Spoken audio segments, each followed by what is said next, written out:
hello in Japanese. Since day one was all about Pokemon, let's take a second to talk about Pokemon centers. I'm not talking about this. I'm talking about this.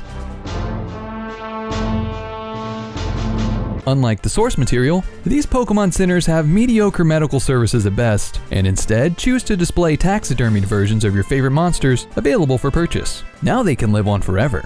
There are 11 stores located throughout Japan, all with different looks and amounts of merchandise. Personally, I've only been to 3, and out of those, the one at Sunshine City Mall in Tokyo probably had my favorite selection. It's also one of the biggest, I think. But Pokemon Center Kyoto deserves a mention too, because it has some exclusive traditionally themed items. I'm not really a huge Pokemon fan, so I wouldn't recommend flying halfway across the world to buy Pokemon themed socks. But if you're already in the area, they're definitely worth checking out. I'm just disappointed they don't play the theme song in store.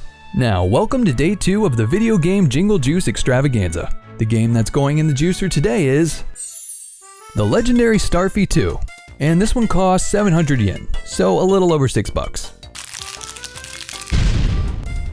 I picked it up at a common retro game chain called Surugaya, which to me has the best blend of price and selection of all the main contenders in Japan. And whether you like your game soft or hard, they don't discriminate.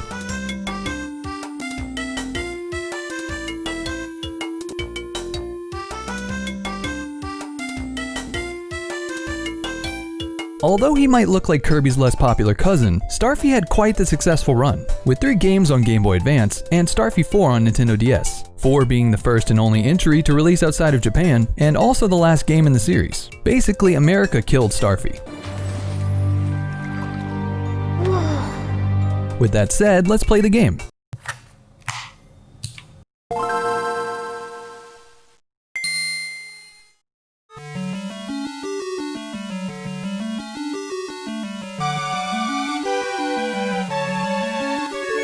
So the plot of this game is pretty simple. Starfy's mom has been kidnapped and he has to go on a quest to get her back. You can tell he's really concerned about it. This is the face of someone who might never see their family again.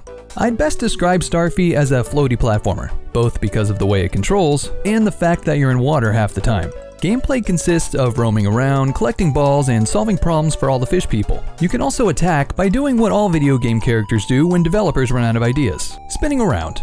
One big plus is that the animations for Starfy are all pretty great. This is probably up there for best run cycle. As you might expect, each world is capped off with a boss fight. I only fought one during my time with the game, but it was one of the easiest bosses I've ever encountered. The first few hits were basically freebies, while the others involved moving slightly to the side and waiting for a chance to attack. It's also worth noting that you can't die at all in the first 2 levels. Believe me, I tried.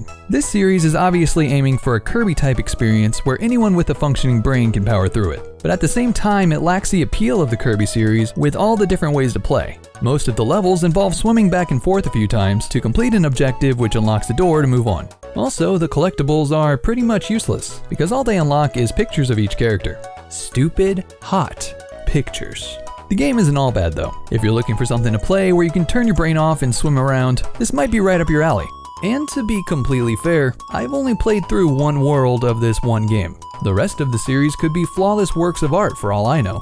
Maybe Starfy 4 was the last one because they knew no other game would ever reach its heights. Yeah, that sounds right to me. Now, before we wrap up day 2, here's a stupid fact. This series has a heavy oceanic theme, but when the creator was asked if Starfy is a starfish or just a star, he responded with, neither. What kind of non-answer is that? His name literally has the word star in it. And Fee, which is probably short for fish. Is Crash Bandicoot not actually a bandicoot? Is Donkey Kong not actually a donkey? I rest my case. Thanks for watching and I'll see you on day 3.